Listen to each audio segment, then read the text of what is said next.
بسم اللہ الرحمن الرحیم۔ السلام علیکم ورحمۃ اللہ وبرکاتہ۔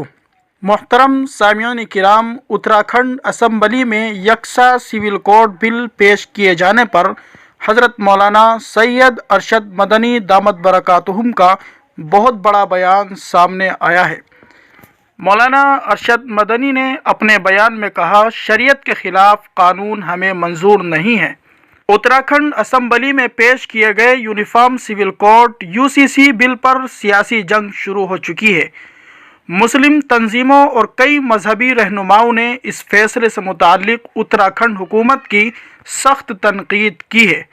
اتراکھنڈ میں یکساں سول کوڈ کو نافذ کرنے کے ریاستی سرکار کے فیصلے پر صدر جمعیت علماء ہند مولانا سید ارشد مدنی نے اپنے شدید رد عمل کا اظہار کرتے ہوئے کہا کہ ہمیں کوئی ایسا قانون منظور نہیں جو شریعت کے خلاف ہو۔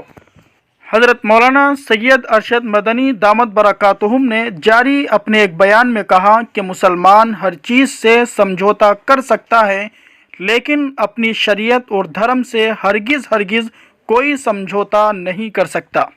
انہوں نے کہا کہ اتراکھنڈ میں آج یکساں سول کوڈ کا جو بل منظور ہوا ہے، اس میں درج فہرست قبائل کو ہندوستان کے آئین کی دفعہ 366 کے باب 25 کی ذیلی دفعہ 342 کے تحت نئے قانون سے مستثنیٰ کر دیا گیا ہے، اور یہ دلیل دی گئی ہے کہ آئین کی دفعہ 21 کے تحت ان کے حقوق کو تحفظ حاصل ہے۔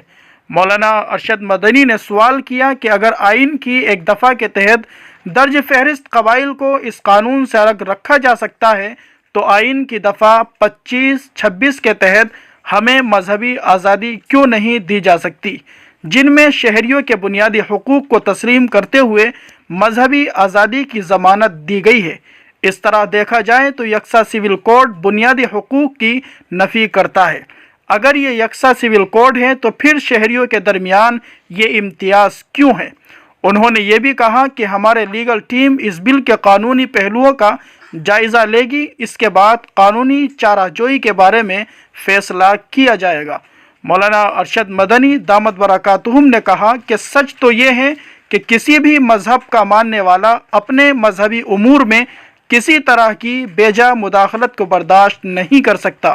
انہوں نے کہا کہ ہندوستان جیسے تکثیری ملک میں جہاں مختلف مذاہب کے ماننے والے صدیوں سے اپنے اعتقادات اور مذہبی ریت اور رواج پر مکمل آزادی کے ساتھ عمل پیرا ہے، وہاں آج یکساں سول کوڈ کا نفاذ کیوں ہو رہا ہے؟ محترم سامعین کرام، یہ تھا وہ خلاصہ جو یکساں سول کوڈ کے خلاف حضرت مولانا سید ارشد مدنی دامت برکاتہم نے اپنے بیان میں کہا۔ دعا کیجیے اللہ تبارک و تعالی ملک ہندوستان کے مسلمانوں کی حفاظت فرمائے، ہر طرح کی بد امنی سے ہمارے ملک کو پاک اور صاف فرمائے۔